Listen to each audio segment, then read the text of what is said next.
A moment ago, Jack, you said that finding financing for films is difficult. Yeah. Let's take your own record. How many feature films have you made? I think it's 14. 14, wow, Yeah, okay. I think so. Since, do you mind telling me the year? Or? Yeah, I think, well, my first feature was in 1991. Oh, okay. So that's that movie, America's Deadliest Home Video. We actually just got re-released on video a couple of months ago because it's now considered sort of the grandfather of found footage movies. My first feature was sort of this formal exercise where I had to. It was a typical. I don't know if we talked about this, but it was an interesting circumstance where I had come to LA. I couldn't get a job pouring coffee or making Xeroxes or anything, and I met a guy. I was introduced to a guy who was from Wisconsin, who said, "Hey, I have $7,000 on credit cards. I want to make a movie in Racine, Wisconsin, where I'm from. My dad used to be the sheriff there, so we can like shoot guns and blow stuff up, and we don't have to get permits or anything. And I need someone to write and direct a movie." And he also said, "Also, I'm going to be in it because he's producing and acting, which is now a fairly classic way for an actor who has any kind of resources to make sure he gets a plum role, is to produce the movie so that he doesn't have to worry about getting cast in it. That comes with it." And he couldn't pay me anything, but he said he would finance effectively my first feature. And I was like, shit, yeah, of course, I'll do that. And it had to be an exploitation movie because this was still at the beginning of the 90s, tail end of the 80s. There was still a lot of exploitation movies being sold on video shelves, low budget exploitation.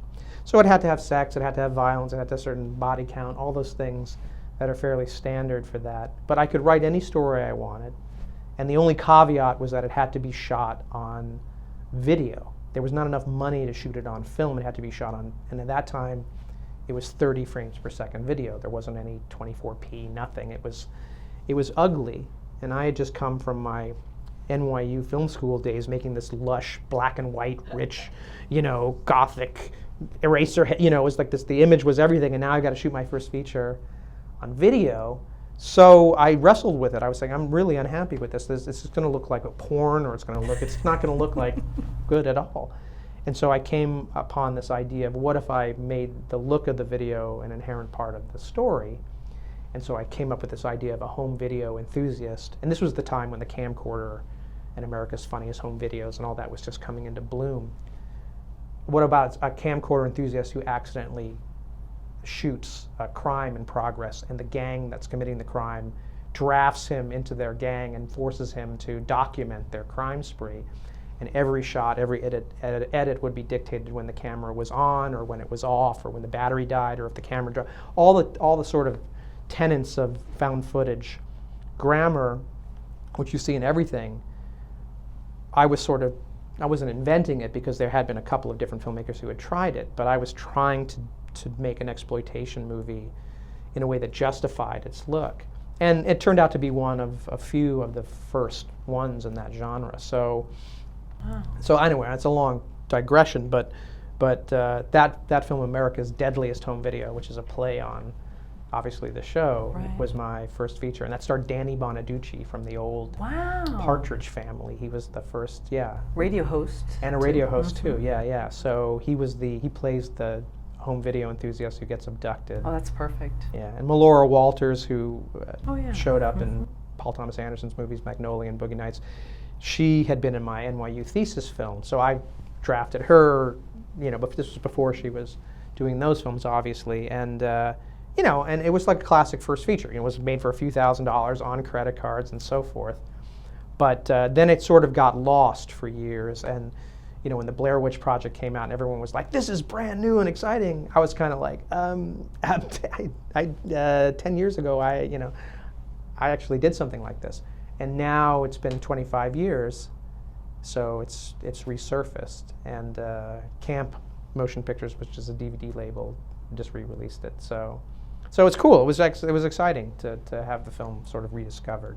And how was it rediscovered? Like, did you get a phone call or an email one day? What happened was I was sort of, from time to time, I'm kind of like, I'm one of those filmmakers. I think all filmmakers are so self-critical that you don't voluntarily look at your old movies and see, watch them, because all you're going to see is your mistakes. But I got contacted by a guy who was a real fan of this guy, Josh Schaefer, who writes this VHS-centric fanzine or magazine called Lunch Meat, which is all about VHS culture, which has now become very popular in the last few years, just like vinyl took on this kind of like nostalgic, almost fetishistic, like, the people worship at the altar of vinyl. VHS, funny enough, has become that, and he was showing America's Deadliest Home Video.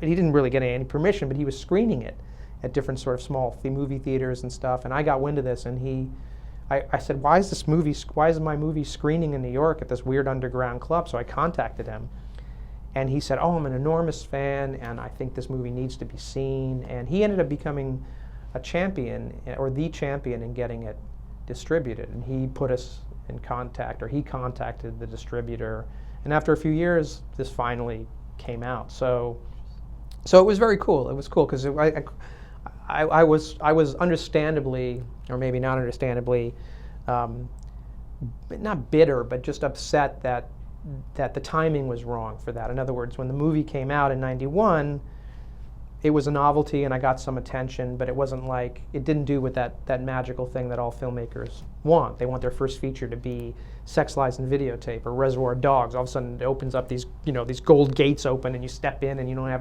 ever have a worry, like that exists anyway. Right. And it didn't do that.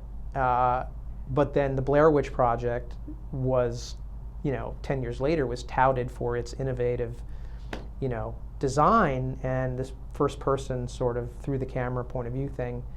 I wasn't the first person who ever did this. I mean, there were other filmmakers who explored this, and I was inspired by them. There was a film called '84 Charlie Mopic, which I don't know if you remember this, which was a film in the '80s that was a Vietnam War movie, but all from the point of view of a combat cameraman.